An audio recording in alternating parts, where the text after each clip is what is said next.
It doesn't matter. While he's getting the mic, I'll just start with this. So whenever they coinced me into doing this, they did not mention that I was talking after the bishop. You don't do that to people. Like, God is always trying to humble me. So this is what it reminded me of. We do faculty-student baseball games at school, and so I play for fun because you all know I'm not sporty spice, okay? So, just look how you speak about it. So they make me bat in front of Matt Kelso, who's like from Scotland and a professional marathon runner. I get to first base, and Matt Kelso's up to bat, and he hits a home run. That means, y'all see what that means? Like, so he's behind me, come on big girl, and I'm like, pull a hammy, okay? And I'm like, so that's how it felt tonight. I was like, God, you have me at base. Like, you put Matt Kelso behind me again, but he actually went in front of me. Anyway, you got it. All right, so thank you for asking me to give this talk. I'm going to actually talk about something that happened to me this year, and it's going to be about being a teacher. So I've been teaching for 19 years, and just to tell you a little bit about myself, I grew up in a very Catholic family. So, like, we always went to Mass on Sundays. My mom and dad were faithful rosary. I mean, I knew the ins and outs of being a Catholic, okay? Like, Catholic was my family. So I knew the prayers, I knew the motions, I knew it all. And, well, I thought that I knew it all, right? And so I've been teaching for 19 years, so I'm a teacher, and I know it all because I've been teaching for 19 years, and I've had every kid pass through my class, so this should all be really easy for me. Super Catholic, been teaching for 19 years. This year should have been a cakewalk, right? No. So I have this one particular class that just keeps coming to me on a daily basis this year. And they tested every ounce of who I was as a person. They tested me spiritually. They tested me personally. And I mean, I'm not gonna go and explain the things that they did, but I just got to a point where I didn't know what to do, and I wanted to walk out of the classroom. Because I was like, okay, I've been teaching for 19 years. Like, I know what to do. Nothing worked. Me loving them didn't work, me fussing them didn't work, me not doing anything did. Like, no matter what I did, it didn't matter. I was just not connecting with them. So, I got really angry. And instead of just being angry, I did what Peony taught me to do, which was to pray. So I started saying the rosary every morning. I started going to morning mass when I could before school. Miss Lisa invited me to go Monday mornings at 4:45 to do morning. If you know me, I don't wake up at 4:45 for nothing, not even cheesecake, okay? Like, I'm not. And so the kids were just like so trying me, and I was like, okay, Lord, I will wake up. Look, I didn't brush my teeth half the time. I had my glasses on, which I can't even see out of because they're old. Driving to the chapel at like 5, crust in my eyes, but I was there. I don't even remember saying the rosary. I think I slept halfway through it, but I went, and the kids didn't change. And I got mad. And like, no, I'm not kidding, they didn't change. And I was like, I called God out. In my whole 40 years of life, I never called God out. I always prayed, and God loved me, and I loved God, and things just worked out, and things were not working out.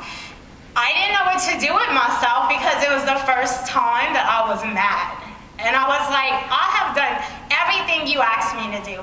I am the perfect Catholic girl, and this is what you give me. Like, that's honestly, like, I'm just being honest, like, I was upset. So I went to something at St. Joe, and there was confession. And so I went to confession, and I told the priest, I'm angry with God, and like, I don't know if I'm sorry, like, because it's not changing, like, and he just kind of looked at me, and he was like, well, you're very honest, and I was like, now, Peony told me not to tell this story because it was too honest, but I'm not going to listen to my mom, so don't tell her, but I'm telling the story anyway.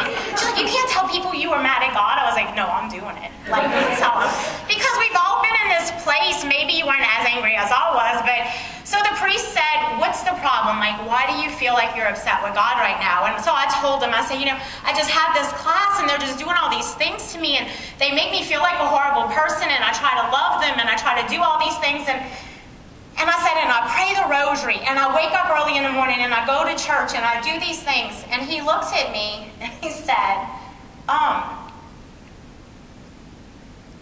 everybody has free will. And I was like, what? What is that supposed to mean? He said, people are not just going to change because you're praying for them. I said, hold the phone. So why am I praying for people my whole life, right? Like, why they tell us to pray for people if they're not going to change? I said, who told you this? It's like, my whole life I've been praying for people and it's been working, okay? Like, I'm just being honest. And so he said, you have free will. It is your choice if you want to change. I said, well, that sucks. And he said, I forgive you for that sin too. Like, he did. That's what he told me. And I was like, why am I praying for people? He said, when we pray for people, we're actually praying for God to put a desire to change. No way, nobody ever told me that. Like, I went to my mom after, and I was like, you never told me this. Because I guess I never realized that God can't make someone do something that they don't want to do. So if the kids didn't want to change, it didn't matter what time I woke up and went to the chapel in the morning. It didn't matter how many days I went. It didn't matter how many sweets I gave up. If the kids didn't want to change, they didn't have to. So the purpose of me doing all these things was to instill a desire for them to want to change. But if they didn't want it, they didn't have to take it. And I wasn't having it. So I did the little penance that he told me to do, but I was still mad at God. I left confession not full of grace. That's all I'm going to say. Hail Mary, I was not full of grace. Walked out the confessional. So 2 weeks later, still mad at the children, still upset with God. I come home and I decide that I'm done. I didn't know what done meant, but I knew I was done. Not done with God, but I was done with the children.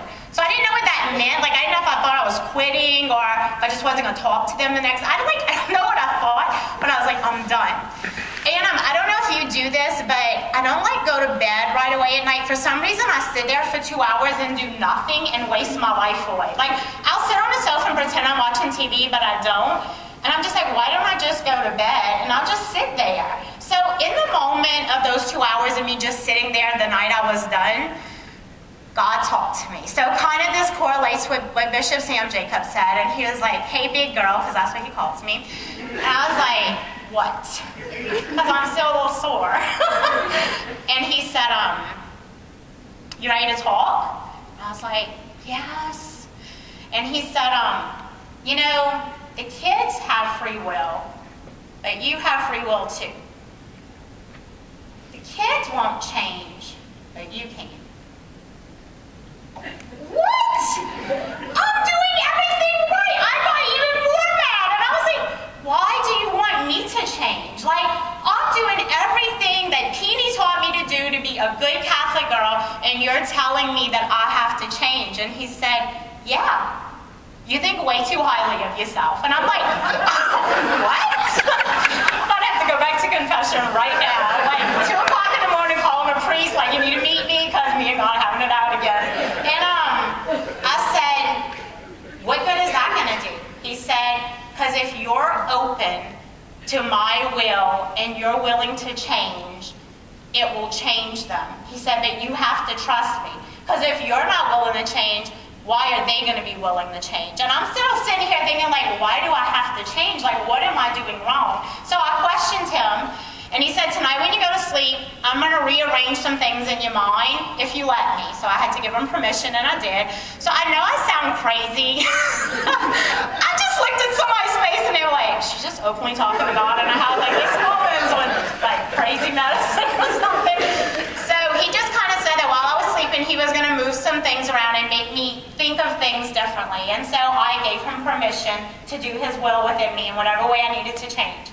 So I woke up that morning, I was putting on my makeup, and I happened to look on Facebook, and Miss Lisa Lapp had posted the song Reckless Love. I had never heard Reckless Love before. I didn't even know it was a song. And so I was like, you know what, I'm going to give it a little shot. So I pressed play. Oh, Lord Jesus up in heaven, I should not have pressed play that morning. So I'm listening to it, and I'm trying to, like, understand the words. And I say things wrong, so these might not be the exact way it goes, because I make things up sometimes. But everything I'm telling you is true, but I make up words for songs, okay? At least that's what I'm going to tell you. So it said, you know, you're reckless never-ending, overwhelming, reckless love of mine. It chases you down paths unknown and leaves the 99. And when it said it leaves the 99, like, I just stopped. And then it said, you don't deserve it, and you didn't earn it, but I give it anyway. And I was like, and I homemade cry, you know, your little lips starts like, and I just started, I was putting on my makeup, and I was like, now, then I was mad about it. I was like, now's not the time. Like, I'm in the middle putting on my makeup. And I realized that I did not deserve God's love. I did nothing to earn it. And he loved me anyway. And I was just like, why are you doing this to me? And he said, because this is how you're going to love them. And he was like, you are going to go to school and you're going to love those kids recklessly. And they didn't deserve it. And they can't earn it, but you're going to give it anyway. And I was like, I don't want to, because it hurt me. It hurt me when I kept loving them and they weren't loving me back. It was like a painful struggle. So I want you to think of the teacup, because I was the clay, and like I kept pulling and God kept pushing me and putting me in the fire, and I kept burning, and I wanted out. I wanted out of the oven, and I was tired of hurting, because they would hurt me all the time, the kids, by the things they would say to me or how they would disrespect me. And so God told me something that morning in my bathroom, and he said that he was giving me a gift, and that was a gift into his love. And he said, Summer, every day I stand in front of people that turn their back and they walk away from me and they ignore me and they deny me. He was like, how do you think I feel? I'm allowing you into my love. And he said, it's a gift and you're not taking it. And I was like, I don't know that I deserve that kind of gift, because that's a poor gift to be in. And so I promised him that I would go to school that day and I would love them recklessly. And I didn't know what that meant, but I knew that I was going to do it. So when the class came to me that day, I made them stand up. Stand up. And the other kids were sitting, and I was like, and then I was like, hold it. I don't want to do that. And so like I cuddled with them, and I went to, you can sit down. So I went to each kid, and I just held them like in my arms, and I cuddled with them. And some kids didn't want me to, but they let me. And I went to every kid and I did it. And then I stood in front of them and I was like, I love you. I don't care what you do. I don't care what you say. I'm still gonna love you. I said, I might not like what you do. I might not agree with your choices, but I'm still gonna love you. So nothing you're gonna do is gonna make me not love you. And one little girl in the class raises her hand and she says, She said, my own mama don't love me. Why do you think I trust that you love me? And when she said that, God revealed everything to me in that one moment. And it was that these kids didn't know love. The majority of them, they couldn't show love because they didn't know love. And they couldn't accept love because they didn't know how to accept my love. And they couldn't show me something that they didn't have. And so in that moment, God said this, Summer, if you are the only image of God, if you're the only moment of love that these kids are ever going to get, or just for today, you better bring it. Do you understand that? If we're the only image of God that someone is ever going to see, then we better bring it, and it better be genuine, and it better be real, and it better be honest, because I was telling them I loved them because I wanted something from them, and I didn't know that. God revealed to me that my love was not genuine because I kept I loved them, but I loved them because I wanted them to be good, and I wanted them to respect me. And in that moment, God told me, no, you're going to love them recklessly because they don't deserve it, and they're not going to earn it, but you're going to give them love anyway. So I really just felt in that moment that God was like stretching me to grow. Now please listen to me. The mountain did not move right away. I don't know if it ever completely moved. We did not end the year on like confetti and balloons falling from the sky, but we began to love each other. And it was through me opening up and through me really loving them just because, not because I wanted something from them, slowly we all just began to change and we all began to grow. Around Easter time, I always have holy water in my class, and so sometimes I would just bless myself because I needed to. And so they were like, you think for Easter you could give up? Now, I teach in a public school, so this is going to be on Facebook, huh? It's okay. Allegedly. They can farm me. All right. Allegedly. So they were like, Miss Starke, can we have holy water for Easter? And I was like, absolutely. So I went to God's Promises. I bought 15 little bottles of holy water. Me and my husband went to church in the middle of the night because I forgot. Filled up the little holy water bottle, snuck in when it was dark, and I gave all 15 kids holy. Well, I didn't force them. I put them out and I said, if you want holy water, you can have it. And one little kid asked me if he could drink it, and I was like, absolutely. And he did. And later that day, we watched the movie Wonder, and he cried. And he was the toughest kid in 8th grade. And everybody ran out the room, and they were like, Miss Starke, he's crying. They were like, you think it's the holy water? I was like, absolutely. So I think in that moment, it was like miracle from the Lord. Like, the kid's like, that holy water works because he drank it and he's crying, and he don't cry. Like, I'm not kidding. This is not the kind of kid that cries, okay? And so little by little, God just taught me that if we are going to be the only image or the only love that people receive, and you know, Bishop Sam kind of said that, if we're it for people, then we have to be it. We have to bring it. We have to be 100% real in that love. This is not my story, and so some of you may have heard it, but in case you haven't, I thought it was good to kind of end with this because I only have 15 minutes. Erica Martin is someone local who just kind of went through a little bout with cancer, and she put a story on her Facebook the other day that I just thought was moving, and it kind of fit growth, so I just wanted to share it with you. But she was at the dollar store, I think, and there was a mom and 2 kids. And the little boy was like having a fit because he wanted a glow stick.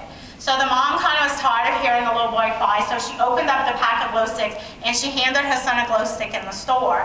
And as they were kind of going to go out of the store, the older son took the glow stick from the little kid, and the little kid started like freaking out because he wanted the glow stick back. And the mom kind of fussed the older son because she was like, why did you take the glow stick away? And so when she looked at him, he was breaking the glow stick. And he said, because he doesn't have the best part of it. So the kid was happy with the glow stick, just throwing it around, but it wasn't glowing. And she said in that moment, she realized that God was teaching her a lesson. She said that God was telling her that we settle for less, that sometimes we have to break to glow. Sometimes we have to break so that the best part of us begins to shine. And that's what God did to me. He broke me. And he had to get me to that point so that I could really understand the realness and the intimacy of his love, because I was pretending to love people. And I didn't know. I thought it was real love. So I was confused. And God showed me, baby girl, that ain't love. And what I came to learn from the breaking was that when I truly began to love them, the hurt went away, even though it wasn't always reciprocated. See, as long as I was holding on to my kind of love, I was in pain. But once I allowed myself to truly love the way God loves recklessly, I didn't notice the pain anymore. It just it stopped bothering me, because Father Mark Toops once said that when you feel you're at the end of your rope and you can't go anymore, to let God go for you. So when you can't love someone anymore, ask God to love them for you. When you can't help people anymore, ask God to help them for you. So if we're ever at a point in our life where we feel we can't go anymore, then you ask God to step in and he takes over, because he understands that we kind of get tired. So I thought her little story was beautiful. And so in order to glow, wait, I need to say this right. We have to grow in order to glow. So to kind of piggyback on what Bishop Sam said earlier, I am not complete, but I'm a little teapot, short and stout. Here is my handle, here is my spout. I kettle steamed up, I will shout. Tip me over and pour me out. Because I realized during his talk that I'm a little teapot. Like I was the person that he was like pulling and stretching and throwing in the fire, and I didn't want any of it. And I don't know that I'm completely done and on the shelf and all pretty, because I've got a lot of growing left to do, but I know that one day I will be the little teapot that God is like working on. Throughout this year, God always played that song. I can't sing, as you just noticed, but that old school church song, like, the harvest is plenty, laborers, say, laborers are few, come with me into the field. God kept bringing that song into my life, and he was telling me, like, Summer, there's a lot of work to be done, and few people are doing the work. So you have to, like, don't give up, like, keep coming. And so I'm just going to kind of leave you with that little thought. The harvest is plenty. There's a lot of work to be done, and the laborers are few. So come with him into the field. And so God is calling us to do his work. We are his hands. We are his heart. We are his feet. We are his mouthpiece. So if we're going to be out there and we're going to be doing his work, then we better bring it. Because sometimes this is all people get, is what we give them of God. So we're all in the process, I think, of being little teacups. And while it's painful, once you submit to that love, you don't notice the pain anymore. So in your life, remember that you have to grow in order to glow. So don't settle. Amen? Amen. Wow.